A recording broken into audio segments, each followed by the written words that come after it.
Hi and welcome to this third video in the series on PGFPlots.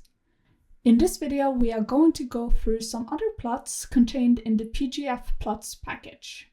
For example, bar plots and 3D plots.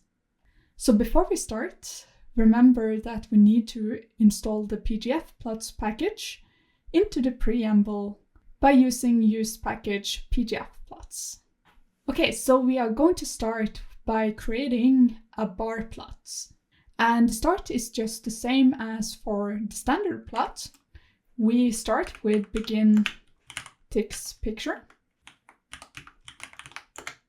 And then inside the text picture, we need to create the axis. So we write begin axis. So if we want to create a bar plot, we need to tell text that we actually want a bar plot. So inside this optional argument in the axis, we write y bar for bar plot. And if I try to recompile, then I will have my axis here, but nothing inside it because we haven't specified the bars yet. So to specify the bars, we use add plot. Then we write in some coordinates. And inside here, we need to write the height and the placement of the bar. So for instance, let's say the first bar is going to be at 1. So that's the x coordinate now is 1. And the second coordinate, which is the height, let's say it's 75. And if we compile now, and here I have once more forgotten the semicolon, which means nothing compiles. But adding the semicolon, we have a single bar here, and you can see the height is 75, and it's placed at 1. So inside here, we can create several bars at once. For instance, I can give in another coordinate, 2 as the x coordinate, and 100 as the y coordinate. And let's create a third bar as well, at 3 with height 55. And if I recompile, we see that we have 3 bars now, 1 at 1, 1 at 2, and 1 at 3. So let's say that we want to create our bars thicker, because here they are really thin. So let's say that I want to change the width of my bars. We can do that by using the optional argument bar width. And here we can, for instance, say that the bar width is going to be 0.9 centimeters. And if I now compile, we see that the bars here becomes a lot thicker. And also here you see that the bars does not start at 0, so it starts at around 50. So if we want all the bars to start at 0, we need to write ymin, so give minimum, and we want to say that the minimum should be 0 or -5 or whatever. So if we write ymin equals 0, the bars here will actually start at 0 and not be compressed. So this is all well and good when we have numbers for our x coordinates.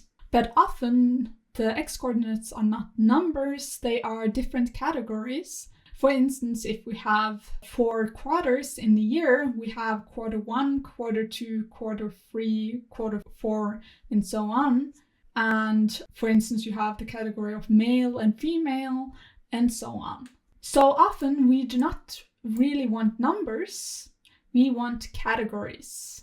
So then we need to say that we want the x categories or the x data to be categories, and we can do that with writing symbolic x coordinates, or chords for short. And inside the curly brackets, we can give in different kind of categories. For instance, if this is how many millions is using as different kind of social media each year, we can, for instance, write in one category being Facebook, one category being YouTube, and a third category being TikTok. And then instead of having 1, 2, and 3 as the x-coordinate, I can have the categories as x-coordinates. So for instance, for the first one, I have Facebook. For the second one, I have YouTube. And for the third one, I have TikTok. So then it becomes a tiny bit confused. I have defined the categories, but I still haven't said that the categories should also be on the tick marks. So I want to say that xticks is going to be data and not numbers. So if I recompile now, so I need to remove this extra space here so that Facebook here and Facebook here is exactly the same. So now you see that in our picture here, the categories are exactly the categories I defined here.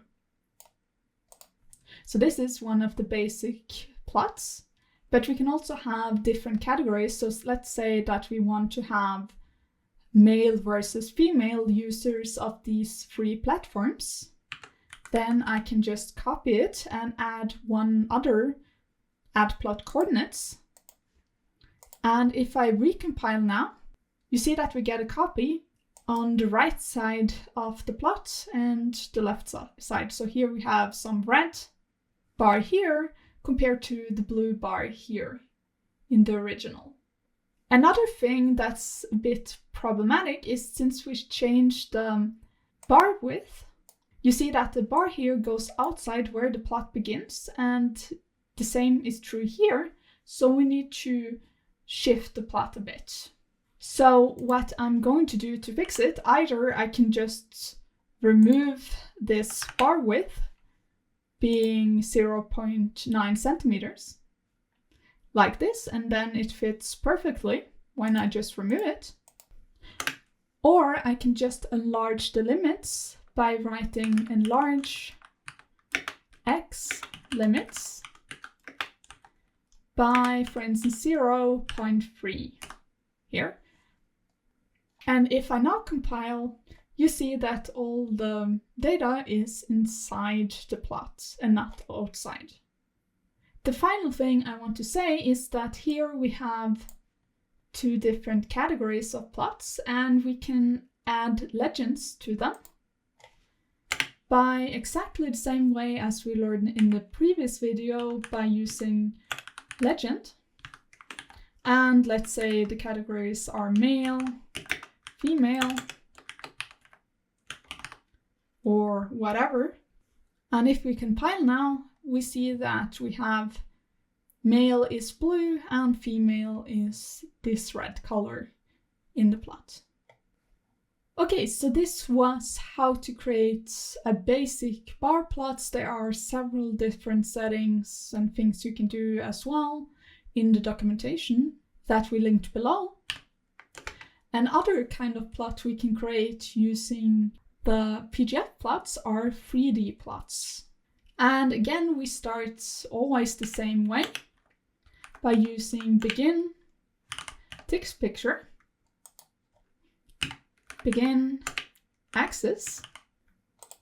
And the way you change it from being a 2D plot to a 3D plot is by, instead of using add plot, so usually when you add a plot, you use add plot. But if you want it to be a 3D plot, you use add plot 3 for add plot in 3D. And there are several different kinds of 3D plot. For instance, we can do a surface plot by surf. And let's say that we want to plot the surface cosine, where we take the x-coordinate plus the y-coordinate as our function here. And the deg here just means that we take the inputs in radians instead of in degrees. So it converts this number here from radians to degrees, and the cosine here only takes in degrees. And then always end by a semicolon. And if we compile, we end up with this surface here being exactly corresponding to this function. And as before, if we want, we can write in the domain, but now we have both an X part and a Y part of the domain. So the X part of the domain is dealt with this same way as before, with domain. And let's say that we want to have it from -pi to pi. And the Y part of the domain is dealt with domain and Y here, because it's the Y part of the domain. And let's say that we want to have the domain here from pi divided by 2 to pi, for instance. So if we compile now, the domain in the X and the Y direction will be changed. So the X direction will go from -pi to +pi, and the Y direction will go from pi divided by 2 until pi here, which is approximately 3.14. Inside the axis, we can actually give several kinds of different arguments, as we have done before. For instance, we can change the color map. So here the blue color is for low values of this function, and the red color is for high values of this surface plot. So we can change the color map to, for instance, another one. And you have several different color maps which you can find in the documentation. Viridis is one of the other color maps, and here you see that the yellow one is the warm color, or the one corresponding to high values, and the blue one is the low colors, or the cold colors. You can also add a color bar, and you can choose the placement of it. But if you just write color bar, you will add it on the right. But you can also write that you want the color bar to be left, and then it will place the color bar at the left here. And the color bar tells you which color corresponds to which value. The last thing we can do is to name all the labels, so all the axes. And since we now have 3 axes instead of 2 axes as before, the only thing new is the set direction, which we can call something with using set label. And we can, for instance, call it the set axis. And if we say set label equals set axis, we see that we have now a label here on the set axis. And just to do a bit of repetition, for the Y axis, we can label it by using Y label. And for the X axis, we can label it using X label. And if I now recompile, we see that we have an X label here at the X axis, a Y label at Y axis, and so on. So there exist other kinds of plots you can also do, not only surface plots. You can also do line plots in 3D, or curve plots in 3D. So let's do a curve plot inside our graph. So the first thing we need to do is to use the add plot. And again, we want to have it in 3D, so we use add plot 3. And doing a curve plot is even simpler than doing a surface plot, in that we don't need any additional arguments. We only need our 3 coordinates. So let's say that our variable is y, and we want the first coordinate to be y, and the second coordinate to be also the parameter y. And the third coordinate, or the set coordinate, can be, for instance, cosine, and just plugging in y for the x and the y inside here, so that we will have a curve on the surface. So then we end up with 2 times y, and then always end by a semicolon. And what you can see is that here, the red curve is then a curve corresponding to the first coordinate being y, the second coordinate being y, and the third coordinate, or the set direction, being cosine 2y. So the first thing we can do to make it a bit prettier is that here we restricted the domain. So let's do the same thing below here by writing domain equals, and let's take the smallest domain here. So the pi divided by 2 until pi. Like this. Okay, so then we have the black curve here. So let's make it into a nice contrasting color. So let's set it to red.